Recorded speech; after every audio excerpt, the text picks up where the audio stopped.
और ये अब आपको बताते हैं कि हमने आपको बताया था कि आखिर कैसे विदेशों से हिंदुस्तान को मदद आ रही है, कैसे विदेशों से हर रोज बड़ी बड़ी खेप सामने आ रही है। लेकिन एक सवाल जो सबसे मौजूद है, ये सवाल, ये जो तस्वीर हम आपको दिखा रहे हैं अमेरिका की, अमेरिका से जो विमान हिंदुस्तान में लैंड किया वो तस्वीरें हम आपको दिखा रहे हैं। इससे रेमडेसिविर इंजेक्शन आया है, इसके जरिए ऑक्सीजन कंसंट्रेटर, ऑक्सीजन सिलेंडर और N95 मास्क आए हैं। ये देखिए, ये पूरी खेप मैं आपको दिखा रहा हूं। दिखाने का मकसद ये है कि आप रोज ये तस्वीरें देख रहे हैं और सवाल जहन में एक उठ रहा है कि ये कंसाइनमेंट तो रोज आ रही है, लेकिन क्या ये लोगों तक पहुंच रही है?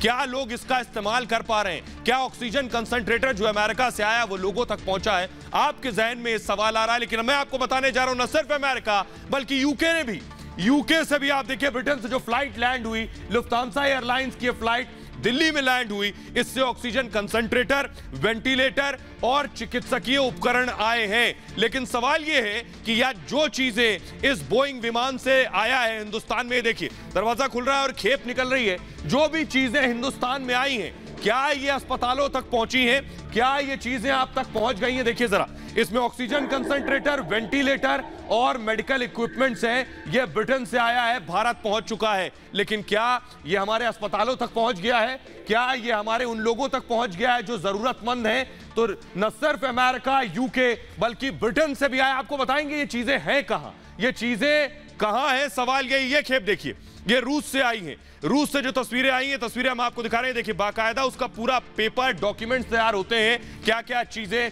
रूस से चली और हिंदुस्तान में क्या क्या चीजें एयरपोर्ट पर उतारी गई। ये सारी चीजें एयरपोर्ट पर मौजूद हैं। ये दिल्ली एयरपोर्ट की तस्वीरें हम आपको दिखा रहे हैं। रूस से जो मदद आई, आखिर ये मदद कहां गई? आखिर ये मदद का इस्तेमाल कहां हो रहा है? इसकी जरूरत इस वक्त हिंदुस्तान को इस कदर है जो आप बखूबी समझ सकते हैं, लेकिन ये मदद कहां जा रही है? फ्रांस की तस्वीरें हम आपको दिखाते हैं। देखिए जरा, फ्रांस से ये खेप आई है, एयर कार्गो आप देख रहे हैं फ्रांस से, जो कि भारत पे लैंड हुआ। भारत का झंडा लगा है, फ्रांस का झंडा इस कंसाइनमेंट पर लगा है और ये हिंदुस्तान आई है। देखिए, लेकिन ये कहां है? ये जो खेप आई हिंदुस्तान में, ये कहां है? क्या आप तक पहुंची है? क्या आप तक ये खेप पहुंची है? देखिए जरा ये रिपोर्ट, ये जो खेप आई है आखिर ये कहां तक पहुंची है? रिपोर्ट देखिए जरा।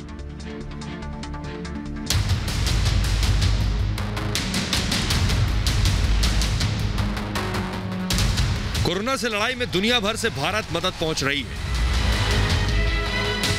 40 से ज्यादा देश भारत की सहायता के लिए आगे आए हैं। अमेरिका, ब्रिटेन, रूस, मॉरिशस समेत तमाम देशों से इमरजेंसी सप्लाई भारत पहुंचने का सिलसिला लगातार जारी है।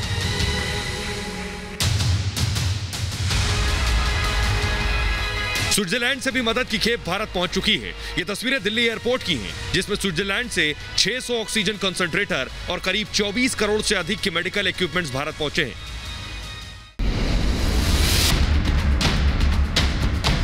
बहरीन ने भारत के लिए मदद का हाथ बढ़ाया। भारतीय नौसेना का युद्धपोत बहरीन से 40 मीट्रिक टन ऑक्सीजन लेकर न्यू मंगलुरु बंदरगाह पहुंचा।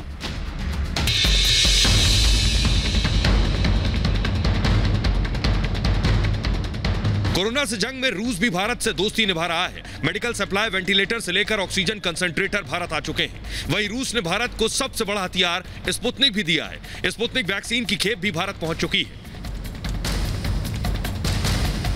कहीं से युद्धपोत मदद ला रहे हैं तो कहीं हवाई रास्ते से हिंदुस्तान के लिए मदद की खेप भेजी जा रही है। दुनिया भर के कई देश कह रहे हैं कोरोना से लड़ाई में हम हिंदुस्तान के साथ हैं। मौत के वायरस कोरोना को मिलकर हराएंगे, लेकिन सवाल यह है कि आखिर ये मदद की खेप कहां तक पहुंची? तो आइए आपको बिना देरी के जल्दी से बताते हैं कि हिंदुस्तान में क्या कुछ आ चुका है आपके सामने।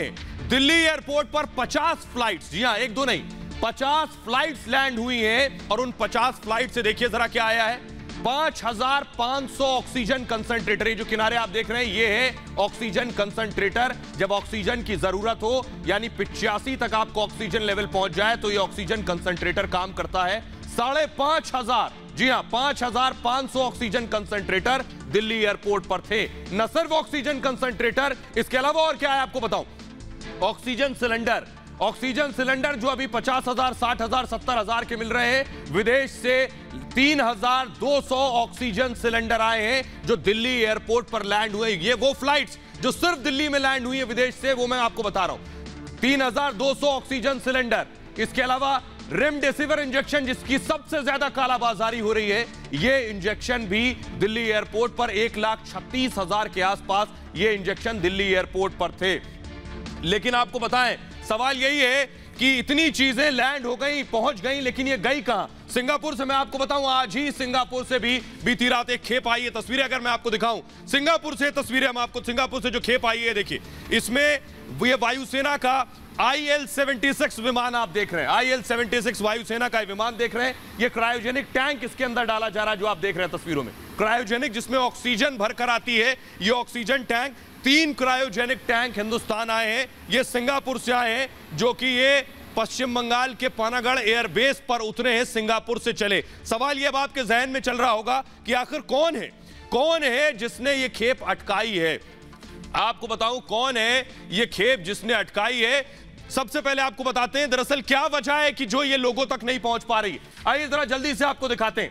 पहली वजह ये है कि ये जो रेड क्रॉस आप नाम पढ़ रहे हैं, रेड क्रॉस के जरिए विदेशी मदद आती है। रेड क्रॉस एक एनजीओ है, इस एनजीओ के जरिए विदेशी मदद आती है हिंदुस्तान में। इसके आगे मैं आपको बताऊं अब रेड क्रॉस का कहना क्या है।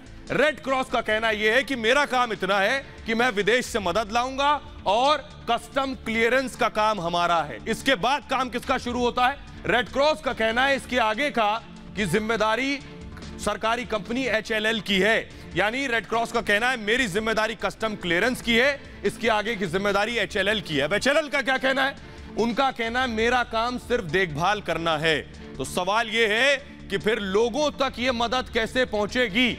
क्योंकि मदद तो रोज आ रही है, दुनिया के हर देश से मदद आ रही है, ये पहुंचेगी कैसे? इसने कहा मेरा काम नहीं, उसने कहा मेरा काम नहीं, तो सवाल ये काम किसका है? देखिए जरा बैंकॉक से इंडियन एयरफोर्स का C-17 ग्लोब मास्टर की तस्वीरें हम आपको दिखा रहे हैं। बैंकॉक से क्रायोजेनिक टैंक जो आप देख रहे हैं, ये बैंकॉक से आए क्रायोजेनिक टैंक। इसमें ऑक्सीजन भरकर एक जगह से दूसरी जगह ले जाई जाती है। ये क्रायोजेनिक टैंक आप देख रहे हैं, जो कि पश्चिम बंगाल के पानागढ़ एयरबेस पर उतरा है और उसके बाद वहां से ये पहुंचेगी। सवाल ये पहुंचेगी कहां? आखिर क्यों नहीं ये लोगों तक पहुंच पा रही है? लेकिन आपको बताएं क्यों नहीं पहुंच पा रही है, ये जान लीजिए। ये बहुत इंपॉर्टेंट बात है कि आखिर पहुंच क्यों नहीं पा रही है ये खेप। मैं आपको बताता हूं। आप इंतजार कर रहे हैं अब तक कि ऑक्सीजन कंसंट्रेटर आ रहा है, वेंटिलेटर आ रहा है, सिलेंडर आ रहा है, मेरे तक क्यों नहीं आ रहा है? इस आपदा के वक्त दुनिया के सभी देश अपने लोगों को बचाने में जी जान से जुटे हैं। भारत सरकार भी अपने स्तर पर हर कदम उठा रही है। C-17 ग्लोब मास्टर से लेकर ऑक्सीजन एक्सप्रेस तक सब पटरी पर दौड़ रही है, रफ्तार से दौड़ रही है, आपके और हमारे लिए दौड़ रही है। उसी तरह विदेश से भी 25 अप्रैल को, जी हां 25 अप्रैल को पहली मदद आई थी। लेकिन योजना बनाने वाले हमारे नौकरशाह और ब्यूरोक्रेट्स ने विदेशी मदद कैसे लोगों तक पहुंचे, इसकी योजना में 7 दिन का वक्त लगा दिया। यह वक्त SOP बनाने में लगा, जिसे आप स्टैंडर्ड ऑपरेटिंग प्रोसीजर कहते हैं, जिसे हिंदी में मैं समझाऊं यानी दिशा निर्देश तय करना कि कहां कैसे चीजें जाएंगी। इसमें 7 दिन लग गए, जो इस हालात के हिसाब से हम कह सकते हैं कि ज्यादा वक्त है। और तब तक मदद की खेप एयरपोर्ट, बंदरगाहों पर पड़ी रही। इतना ही नहीं, कस्टम क्लियरेंस में भी दिक्कतें आ रही हैं। हमारे नौकरशाहों को चाहिए इस वक्त जितनी जल्दी हो सके, जितनी तेज हो सके, मुमकिन हो लोगों तक मदद पहुंचाई जाए, जिससे विदेश से आए ऑक्सीजन सिलेंडर से लेकर वेंटिलेटर तक और दवाइयां जल्द से जल्द अलग अलग राज्यों में पहुंच सकें। जी हां, इसके अलावा आपको बताऊं न सिर्फ ये, पोलैंड से भी मदद आई है। देखिए जरा तस्वीरें हम आपको दिखाने जा रहे हैं। पोलैंड से 100 ऑक्सीजन कंसंट्रेटर आए। तस्वीरें हम आपको दिखा रहे हैं, दिखाई जरा इस वॉल पर। ये देखिए 100 ऑक्सीजन कंसंट्रेटर ये पोलैंड से आए, जो जिसकी सबसे ज्यादा इस वक्त जरूरत है। चारों तरफ ऑक्सीजन को लेकर त्राहिमाम हो रहा है। ये पोलैंड से मदद आई है। देखिए जरा, ये इंटरनेशनल एयरपोर्ट पर मौजूद है। मैं आपको बता रहा हूं दिल्ली एयरपोर्ट पर जो खेप आई है वो पहुंच गई है। यानी सवाल यह है कि आखिर ये क्यों नहीं पहुंच पा रही, और सोचिए उसके बाद नहीं पहुंच रही। खुद प्रधानमंत्री नरेंद्र मोदी ने क्या कहा है इस खेप को लेकर, देखिए जरा। प्रधानमंत्री नरेंद्र मोदी कह रहे हैं मेडिकल इमरजेंसी वाली सप्लाई का कस्टम क्लियरेंस जल्द से जल्द किया जाए। नजदीक आकर जरा इसे दिखाएं, नजदीक लाए रवली से। अगर आप देखें मेडिकल इमरजेंसी वाली सप्लाई का कस्टम क्लियरेंस जल्द से जल्द किया जाए, ये खुद देश के प्रधानमंत्री कह रहे हैं। उन्हें पता है कि एयरपोर्ट पर चीजें, उन्हें भी पता है कि नौकरशाही में कहीं ये फंस ना जाए, इसलिए लोगों तक ये फौरन मदद पहुंचनी चाहिए। और हर रोज मदद आ रही है, न सिर्फ सिंगापुर की हमने आपको दिखाई, नीदरलैंड्स की तस्वीरें हम दिखा रहे हैं। ये देखिए, नीदरलैंड्स से जो मदद आई है ये हम आपको दिखा रहे हैं। देखिए इसमें मेडिकल इक्विपमेंट्स 449 यानी 440 वेंटिलेटर्स हम आपको दिखा रहे हैं। दिल्ली में लैंड हुई है फ्लाइट, इसमें 100 ऑक्सीजन कंसंट्रेटर है और मेडिकल सप्लाईज हैं जो कुछ नीदरलैंड से आया। आप सोचिए हर रोज चीजें आ रही है। पिछले 10 दिन से मैं आपको ये तस्वीरें दिखा रहा हूं जो बता रहे हैं कि हिंदुस्तान को कहां से मदद आ रही है। इसलिए बहुत जरूरी है इन बातों का ख्याल रखना। मैं आपको बताऊं कि सरकार का कहना है कि 31 राज्यों और केंद्र शासित प्रदेशों को पहले ही सामान भेजा जा चुका है। यह सरकार का कहना है। कैसे राज्यों को विदेश से आई मदद भेजी जाए और यह आम लोगों तक पहुंचे, इस पर फैसला 3 मई की शाम को हुआ। 3 मई की शाम को नीति आयोग की बैठक हुई। इसमें विदेशी सहायता राज्यों को पहुंचाने पर चर्चा हुई। राज्यों के अधिकारियों को केंद्र से बाकायदा एक ईमेल भेजा गया है कि उन्हें विदेश से आई मदद में से क्या क्या भेजा जा रहा है। दिल्ली एयरपोर्ट पर 28 अप्रैल से लेकर 2 मई के बीच थोड़ी बहुत नहीं 300 टन सामग्री पहुंची है। अधिकारियों का कहना है कि उन्होंने सही समय पर एक्शन लिया है और सभी राज्यों को राहत सामग्री पहुंचाने का काम किया है। विदेशों से लगातार मदद आ रही है। भारत सरकार भी इस मुश्किल वक्त में जो भी मुमकिन है दुनिया भर से मांग रही है। हर चीज लोगों तक वक्त से पहुंचे, इसी की कोशिश कर रही है। तभी इसके मायने हैं, क्योंकि सही वक्त पर सही चीज लोगों तक पहुंचे, यह सबसे ज्यादा जरूरी है। लेकिन मैं आपको बताऊं कि प्रधानमंत्री नरेंद्र मोदी लगातार एक्शन में। प्रधानमंत्री रोज बैठकें कर रहे हैं, रोज मुख्यमंत्रियों से बात कर रहे हैं। जरा मैं आपको दिखाऊं, प्रधानमंत्री नरेंद्र मोदी ने आज भी बैठक की है। प्रधानमंत्री ने बैठक में क्या क्या फैसला लिया, देखिए जरा। सबसे पहले प्रधानमंत्री ने पूर्वी राज्यों के 1 2 नहीं 3 मुख्यमंत्रियों से फोन पर बातचीत की है कि आपके राज्य का हाल क्या है। त्रिपुरा, सिक्किम, मणिपुर के मुख्यमंत्रियों को प्रधानमंत्री ने खुद फोन लगाया और पूछा स्थिति कैसी है आपके राज्य में। साथ ही प्रधानमंत्री ने ऑस्ट्रेलिया के प्रधानमंत्री मॉरिसन से भी बात की है, उनको भी फोन करके बात की है, क्योंकि इस वक्त प्रधानमंत्री के सामने कई बड़े चैलेंजेस हैं और आला अधिकारियों के साथ बड़ी बैठकें भी की है। वक्त की जरूरत है प्रधानमंत्री नरेंद्र मोदी की ये बैठक। तो प्रधानमंत्री लगातार एक्शन में है।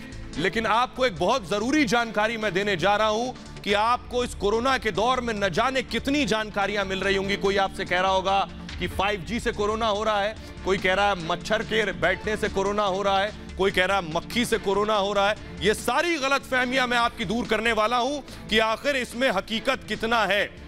तो एक तरफ कोरोना का कोहराम लगातार बढ़ रहा है, वहीं सोशल मीडिया पर अफवाहों का अंबार लगा हुआ है। कई तरह के भ्रम पैदा करने वाले मैसेज हर रोज वायरल हो रहे हैं। सरकार और WHO की तरफ से हर रोज ऐसी अफवाहों से बचने की अपील की जा रही है। तो हम आपको बताते हैं कि क्या मच्छर काटने से कोरोना फैलता है। पहली इंपॉर्टेंट जानकारी, सबसे पहले बात करते हैं मच्छरों से कोरोना के फैलने की। तो मैं आपको बता दूं कि यह पूरी तरह से अफवाह है। WHO ने दावा किया है कि मच्छर से कोरोना की बीमारी नहीं फैलती है, क्योंकि वैज्ञानिकों के अनुसार अगर किसी संक्रमित व्यक्ति को मच्छर काट ले तब भी उसके खून में, यानी मच्छर के पास, उसके खून में, उसके ब्लड में मौजूद कोरोना वायरस मच्छर के भीतर जीवित नहीं रह सकता। बड़ी इंपॉर्टेंट इंफॉर्मेशन है। यानी मच्छर अगर किसी कोरोना पॉजिटिव को भी काट लेगा, उसके खून में जो कुछ भी होगा वो वायरस मच्छर में नहीं आएगा और इसलिए मच्छर से एक व्यक्ति से दूसरे व्यक्ति तक संक्रमण नहीं फैल सकता। यानी मच्छर अगर काट लेगा और वो मच्छर काटने के बाद किसी एक संक्रमित शख्स को काटने के बाद बिना संक्रमित के ऊपर भी बैठेगा जाके और उसे भी काटेगा, तो वायरस यहां से वहां ट्रैवल नहीं करेगा, दूसरे शख्स तक नहीं जाएगा। तो इस गलतफहमी में नहीं पड़े। दूसरी बात, क्या मक्खियों से फैलता है कोरोना वायरस? यह भी एक भ्रम है। मक्खियों को लेकर भी लोगों का कहना यह है कि मक्खियां कोरोना फैला रही हैं, तो यह भी गलत है, सरासर गलत है, क्योंकि अब तक किसी भी रिसर्च में सामने नहीं आया है कि मक्खियों से कोरोना फैलता है। जी हां, इसके अलावा एक और भ्रम है, क्या जूतों चप्पलों से भी कोरोना फैलता है? जूते चप्पलों से कोरोना फैलने के भी मैसेज लगातार वायरल हो रहे हैं। अमेरिका के CDS द्वारा जारी की गई रिपोर्ट में कहा गया है कि जूते चप्पलों से भी कोविड-19 फैल सकता है। यह बहुत खास आपके लिए जानकारी है कि मच्छर मक्खी से भले न फैले लेकिन जूतों से फैलता है। लेकिन WHO इस बात को पूरी तरह से इस पर इत्तेफाक नहीं रखता है। WHO की सलाह यह है कि अगर बाहर से आए तो जूते और चप्पल घर के बाहर ही उतार दे। 5G नेटवर्क, एक और बड़ा भ्रम की स्थिति है, क्या 5G नेटवर्क से कोरोना फैलता है? 5G नेटवर्क को लेकर भी WHO ने साफ कर दिया है कि 5G मोबाइल नेटवर्क और रेडियो तरंगों को कोरोना वायरस एक जगह से दूसरी जगह नहीं पहुंचा सकते हैं। यानी एक भ्रम यह फैलाया गया कि 5G नेटवर्क की तरंगों से वायरस ट्रैवल कर रहा है, आपके फोन के जरिए आप तक आ जाएगा। तो आपको बता दूं, WHO ने कहा है सरासर गलत है। क्या एंटीबायोटिक कोरोना का इलाज है? यह बहुत इंपॉर्टेंट सवाल है, क्योंकि आप एंटीबायोटिक ले रहे होंगे कोरोना के दौर में, तो कोरोना के इलाज में एंटीबायोटिक के इस्तेमाल की बात हो रही है, तो यह भी पूरी तरह से गलत है। WHO के अनुसार आपको बता दें कि एंटीबायोटिक दवाएं केवल बैक्टीरियल इन्फेक्शन ठीक करने में मदद करती हैं, ना कि वायरस को रोकने में। और कोरोना एक वायरस है, हालांकि मरीज को दूसरी बैक्टीरियल इन्फेक्शन के इलाज के लिए एंटीबायोटिक्स दी जाती हैं। यह जानकारी इसलिए महत्वपूर्ण है, आपको बता दें कि भ्रम की स्थिति यह बनी है कि आपकी तबीयत खराब हुई, आपने एंटीबायोटिक्स ले ली, चाहे आपको कोरोना ही क्यों ना हुआ हो, तो एंटीबायोटिक्स बैक्टीरियल इन्फेक्शन के लिए है, इस वायरल इन्फेक्शन और कोरोना के लिए एंटीबायोटिक्स नहीं है। ये आपके शरीर में आपके अंगों को कोई और चीज प्रभावित ना कर दे, उसके लिए जरूर डॉक्टर आपको दे सकते हैं। 10 सेकंड सांस, एक बड़ी इंपॉर्टेंट बात, एक चल रहा है कि अगर आपको कोरोना हुआ और 10 सेकंड आप सांस रोक लें तो पता चल जाएगा कोरोना है या नहीं। ये जो टेस्ट है, इस टेस्ट की हकीकत में आपको बताऊं, तमाम लोग सोचते हैं कि बिना खांसी और किसी भी असुविधा के अपनी सांसों को 10 सेकंड तक रोकना है, तो आपको कोरोना नहीं है और ना ही आपको कोई फेफड़े संबंधी बीमारी है। यह भी पूरी तरह से गलत है। आपको बता दें कि WHO के मुताबिक लैब में की गई जांच ही सही तरीका है। आपको साथ ही बताया, आयुर्वेद से कोरोना का इलाज होता है या नहीं। पहली चीज, सांस रोकने का जो टेस्ट है उसका कोरोना से कोई ताल्लुक नहीं है। 10 सेकंड या 30 सेकंड आप सांस रोक ले और सोचे कोरोना नहीं है, यह उसका टेस्ट नहीं है। आयुर्वेद की बात करते हैं। हाल के दिनों में तमाम लोगों की यह धारणा है कि हर्बल और आयुर्वेदिक रेमेडी कोविड-19 संक्रमण को रोक सकते हैं, लेकिन इस बात की कोई पुष्टि नहीं है कि आयुर्वेदिक दवा आपके कोरोना को मार देगी, ये कोविड-19 का इलाज कर सकती है, ऐसी कोई जानकारी नहीं है। ये आपके अंगों को मजबूत कर सकती है, कोरोना से लड़ने के लिए तैयार कर सकती है, लेकिन ये कोरोना को नहीं मार सकती है। सवाल यही है कि आखिर कोरोना से इस वक्त इलाज के दौरान बहुत सी अफवाहें तैर रही हैं, लेकिन आपको इस अफवाहों के दौर में बहुत बचना और समझना है और उसके बाद ही आगे बढ़ना है। बहरहाल आगे बढ़ते हैं और अब बात करते हैं, दरअसल कोरोना पर सियासत हावी।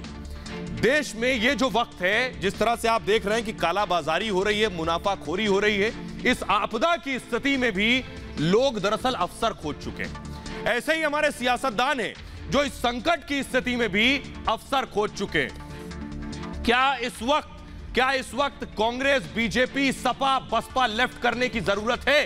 कोई पार पाया है कोरोना से? देखिए जरा नासिक की तस्वीरें मैं आपको दिखा रहा हूं। नासिक जो कि महाराष्ट्र में है, नासिक जो कि महाराष्ट्र में, महाराष्ट्र जो कि कांग्रेस शासित राज्य, जहां ऑक्सीजन से 10, 20, 24 लोगों की मौत हुई पिछले दिनों। आपको याद होगा, नासिक की तस्वीरें हम आपको दिखा रहे हैं। न सिर्फ नासिक, अगली तस्वीर मैं आपको दिखाने जा रहा हूं राजस्थान की तस्वीरें मैं आपको दिखाऊं। अस्पताल में लोग परेशान हैं। ये राजस्थान की तस्वीरें मैं दिखा रहा हूं, कांग्रेस शासित राज्य है। क्या यहां कांग्रेस, बीजेपी, सपा, बसपा करने की जरूरत है? राजस्थान की तस्वीरें आप देख रहे हैं। न सिर्फ राजस्थान, कोई राज्य बचा है जो कोरोना से लड़ पाया हो। छत्तीसगढ़ देखिए, एक और कांग्रेस शासित राज्य मैं आपको दिखाने जा रहा हूं। देखिए, शवों का अंबार लगा है, शवों का ढेर लगा है। क्या कांग्रेस, राहुल गांधी या विपक्ष के पास कोई जवाब है? महाराष्ट्र पर, राजस्थान पर, छत्तीसगढ़ पर, न सिर्फ छत्तीसगढ़, क्या कांग्रेस कोरोना से लड़ेगी? क्या खुद दिल्ली में अरविंद केजरीवाल भी उसी परेशानी से जूझ रहे हैं, उसी कोरोना से लड़ रहे हैं? ये देखिए दिल्ली की तस्वीर, स्ट्रेचर पर ऑक्सीजन सिलेंडर जा रहा है, लोग परेशान हैं, अस्पतालों में बेड नहीं है। तो क्या है, नासिक की बात करिए, राजस्थान की बात करिए, छत्तीसगढ़ की बात करिए, या फिर दिल्ली की बात करिए, या फिर बीजेपी शासित राज्य उत्तर प्रदेश की बात करिए, तस्वीरें हम आपको दिखा रहे हैं। कोई राज्य कोरोना से स्थिति से अलग नहीं है। ये देखिए जरा, पेशेंट लेटा हुआ है बाहर, इंतजार कर रहा है कि उसका नंबर कब आएगा, कब वो अंदर पहुंचेगा। मेरा सवाल यही है कि ना बीजेपी, न कांग्रेस, न सपा, न बसपा और न केजरीवाल, क्या ऐसी स्थिति में सियासत करने की जरूरत है?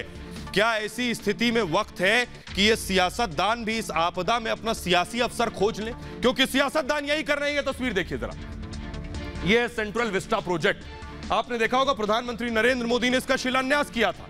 यह त्रिकोणीय इमारत देश की संसद की, यह देश की इमारत है जिस पर किसी भी शख्स को गर्व और फख्र होगा। सोचिए जरा, इस इमारत पर भी सियासत हो रही है। कहा जा रहा है कोरोना है इसलिए इमारत का काम रोक दो।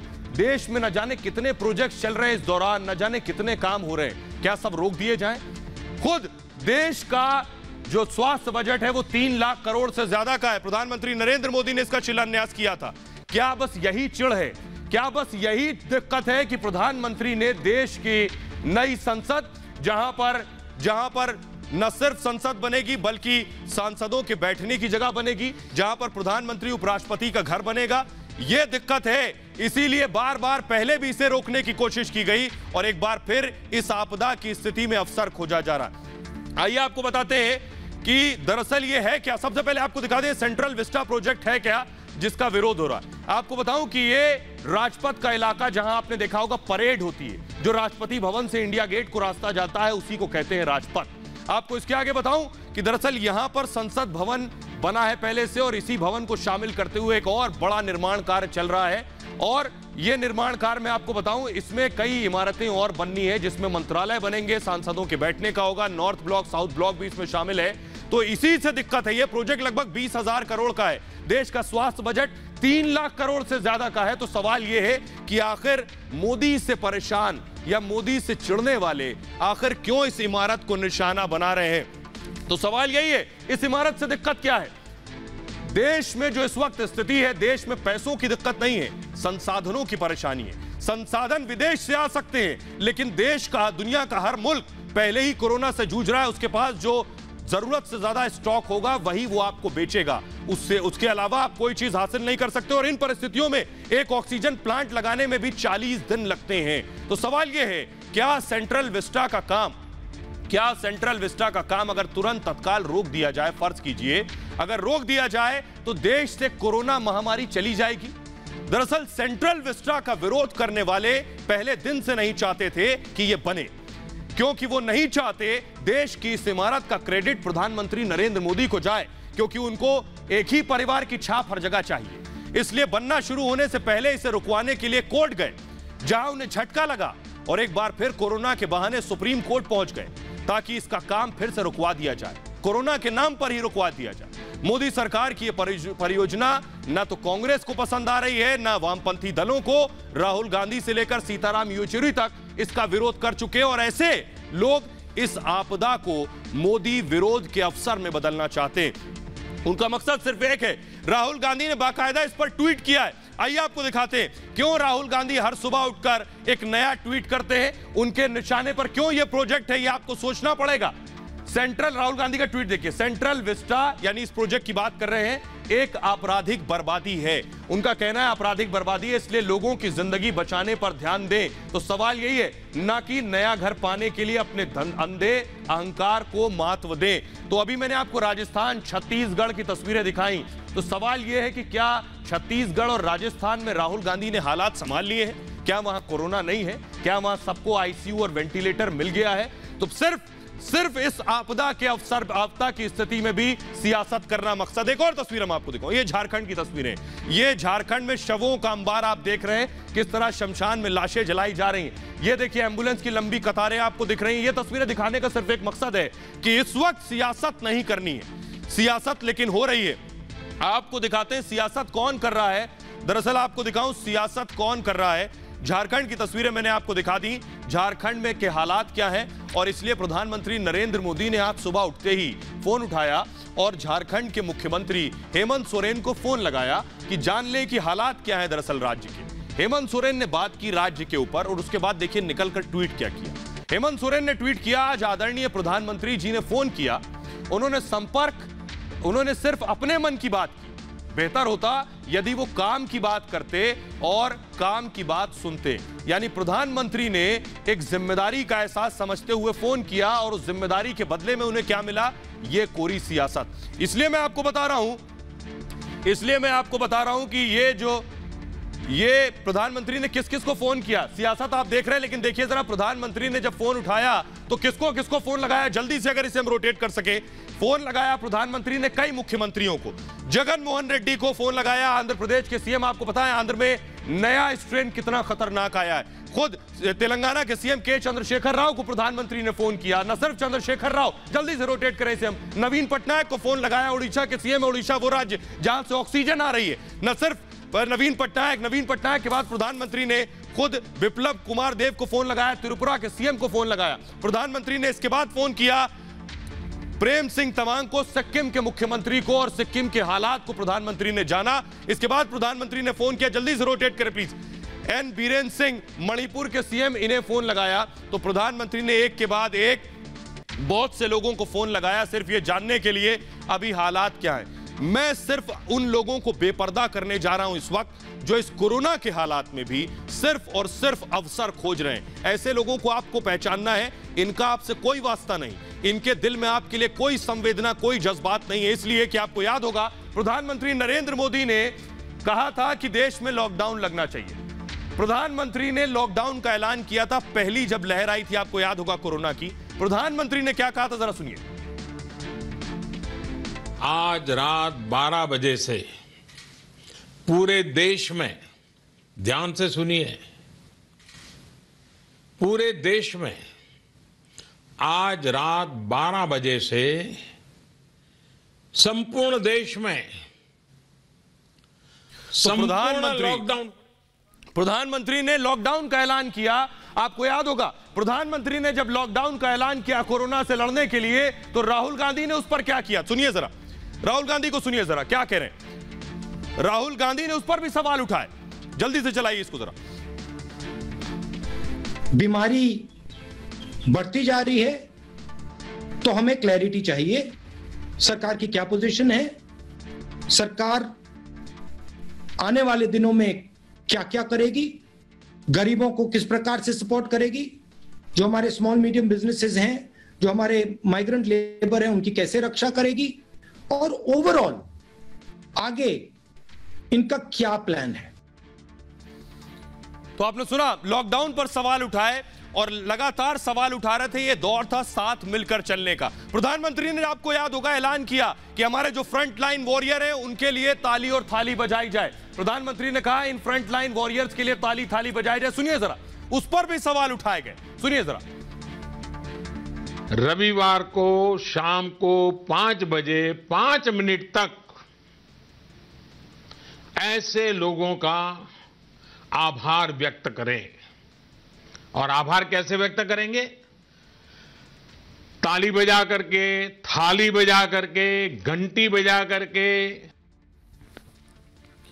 तो प्रधानमंत्री नरेंद्र मोदी ने अगर कहा कि फ्रंट लाइन वॉरियर्स के लिए ताली और थाली बजाइए, तो इसमें किसी को ऐतराज होगा, किसी को आपत्ति हो सकती है, लेकिन विपक्ष को इस पर भी आपत्ति थी। जी हां, सुनिए जरा, राहुल ने इसका भी विरोध किया।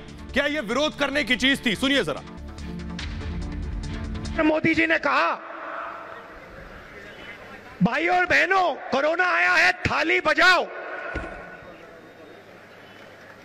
थाली बजाओ, कोरोना भाग जाएगा।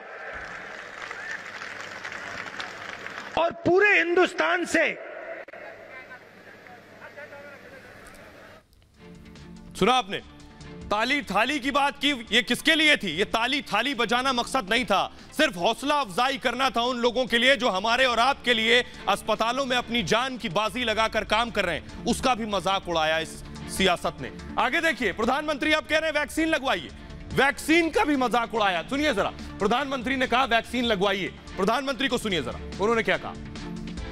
वैक्सीनेशन के साथ साथ हमें यह भी ध्यान रखना है कि वैक्सीन लगवाने के बाद भी लापरवाही न बरते। सबसे बड़ी संकट ये हो गया है कि भाई अब मुझे कुछ होगा ही नहीं। देवन से मैं कह रहा हूं, दवाई भी और कड़ाई भी। हमें लोगों को ये बार बार बताना होगा कि वैक्सीन लगने के बाद भी मास्क वगैरह जो प्रोटोकॉल्स है उसका पालन और अनिवार्य है। सोचिए जरा, प्रधानमंत्री नरेंद्र मोदी वैक्सीन कर रहे थे, प्रधानमंत्री नरेंद्र मोदी कड़ाई, दवाई और 2 गज की दूरी की बात कर रहे थे, लेकिन विपक्ष उस वैक्सीन का भी मजाक उड़ा रहा था। किसी देश की सियासत में यह हो सकता है कि हर चीज का इस महामारी और आपदा के दौरान मजाक उड़ाया जाए और अवसर में बदल दिया जाए। सुनिए जरा। मैं तो नहीं लगवाऊंगा अभी वैक्सीन, मैंने अपनी बात कह दी, और वो भी बीजेपी लगाएगी उसका भरोसा करूंगा मैं? अरे जाओ भाई, अरे अपनी सरकार आएगी, सबको फ्री वैक्सीन लगेगी। अगर वो नहीं लगवा रहे हैं तो हमें लगता है कि कहीं ना कहीं उस वैक्सीन में कुछ ऐसी चीजें हों कि नुकसान हो जाए, और हमें लगता है कि बाद में लोग कह दें कि नहीं, जनसंख्या कम करने के लिए, मारने के लिए लगा दिया वैक्सीन, तो आप नपुंसक बना, कुछ भी हो सकता है। तो इसलिए अगर आदरणीय अखिलेश यादव जी ने इस बात को कहा है तो हमें लगता है सिर्फ समाजवादी पार्टी नहीं, पूरे प्रदेश की। सुना आपने, अखिलेश को सुना, उनकी पार्टी के लोगों को सुना, और ये कहा जा रहा था ये बीजेपी की वैक्सीन है। ये कहा जा रहा था प्रधानमंत्री मोदी खुद पहले वैक्सीन लगवाएं, सारे मंत्री वैक्सीन लगवाएं। क्या इस पर भी सियासत हो सकती है? इस वैक्सीन पर भी पॉलिटिक्स? प्रधानमंत्री ने उसके बाद दूसरी लहर पर कहा कि लॉकडाउन में जो पहले हालात हुए, प्रधानमंत्री ने कहा लॉकडाउन जो है यह आखिरी विकल्प होना चाहिए, राज्यों को खुद फैसला लेना चाहिए। पहले राहुल गांधी क्या कह रहे थे, आपको याद होगा, लॉकडाउन क्यों लगाया। अब राहुल गांधी क्या कह रहे हैं, लॉकडाउन लगाओ। पहले प्रधानमंत्री को सुनिए। आज की स्थिति में हमें देश को लॉकडाउन से बचाना है। मैं राज्यों से भी अनुरोध करूंगा कि वो लॉकडाउन को अंतिम विकल्प के रूप में ही इस्तेमाल करें। लॉकडाउन से बचने की भरपूर कोशिश करनी है। सुनिए, तो प्रधानमंत्री ने कहा आखिरी विकल्प के रूप में इस्तेमाल करें लॉकडाउन को। जब प्रधानमंत्री ये कह रहे हैं तो लॉकडाउन पर राहुल गांधी कुछ और कह रहे हैं। राहुल गांधी ट्वीट कर रहे हैं, देखिए जरा। राहुल गांधी अब क्या कह रहे हैं, इस वक्त कोरोना की लहर को रोकने का एकमात्र उपाय संपूर्ण लॉकडाउन ही है। तो सवाल ये, राहुल गांधी जब प्रधानमंत्री कह रहे थे लॉकडाउन लगाओ, तो राहुल गांधी कह रहे थे क्यों लगाया? प्रधानमंत्री ने कहा आखिरी विकल्प हो, तो राहुल गांधी कह रहे हैं लॉकडाउन लगाइए। यह स्थिति है। तो मेरा सवाल सीधा है, ये गंदी सियासत का वक्त नहीं है, ये वक्त गंदी सियासत का नहीं है, ये वक्त है इस तूफान से मिलकर लड़ने का। ये वायरस बीजेपी, कांग्रेस, सपा, बसपा, लेफ्ट और आम आदमी पार्टी किसी को नहीं जानता है। इस वायरस से बचेंगे तो जिंदगी में सियासत भी कर पाएंगे, और नहीं बचेंगे तो फिर सियासत भी नहीं कर पाएंगे। दुश्मन अगर एक हो तो मिलकर लड़ते हैं, दुश्मन के नाम पर आपस में नहीं लड़ते हैं। ऐसा करने वाले अदृश्य शत्रु को ही मजबूत करेंगे और देश को कमजोर करेंगे। इस वायरस से दुनिया का हर मुल्क लगभग ऐसे ही जूझ रहा है जैसे हम आज जूझ रहे हैं। सुबह उठते ही कोरोना के बहाने मोदी पर निशाना साधने वालों को यह नहीं भूलना चाहिए, अगर राहुल अकेले कोरोना से लड़ पाते तो कांग्रेस शासित राज्य महाराष्ट्र, छत्तीसगढ़, राजस्थान का यह हाल ना होता, और अगर केजरीवाल अकेले वायरस को मात दे पाते तो दिल्ली का यह हाल ना होता। आपको दिखा रहे, बड़ी खबर यह है कि दिल्ली में कैसे गैस रिसाव हो रहा है, ऑक्सीजन रिसाव हो रहा है। बीजेपी ने यह दावा किया है और बीजेपी ने बाकायदा एक तस्वीर साझा की है। हम आपको बता रहे हैं, बड़ी खबर इस बीच ये कि दिल्ली में ऑक्सीजन की किल्लत लगातार बढ़ रही थी। इस दौरान खबर यह है, बीजेपी का दावा है कि देखिए कैसे बीजेपी ने बाकायदा तस्वीर ट्वीट की है। ये देखिए, ऑक्सीजन रिस रही है, ऑक्सीजन रिस रही है। क्रायोजेनिक टैंकर से आप देख पा रहे हैं ऑक्सीजन रिस रही है। सवाल यह कि बार बार यह कहा जा रहा है दिल्ली में ऑक्सीजन नहीं है, दिल्ली में ऑक्सीजन की किल्लत है। ऐसे में ये जो ऑक्सीजन की बर्बादी है, इसके लिए कौन जिम्मेदार है, इसकी जिम्मेदारी आखिर कौन लेगा? तो फिलहाल ये भारत की बात है में इतना ही। अपना बहुत ख्याल रखिए। एक छोटा सा ब्रेक के लिए रुक रहे हैं, लौट रहे हैं कुछ और बड़ी खबरों के साथ।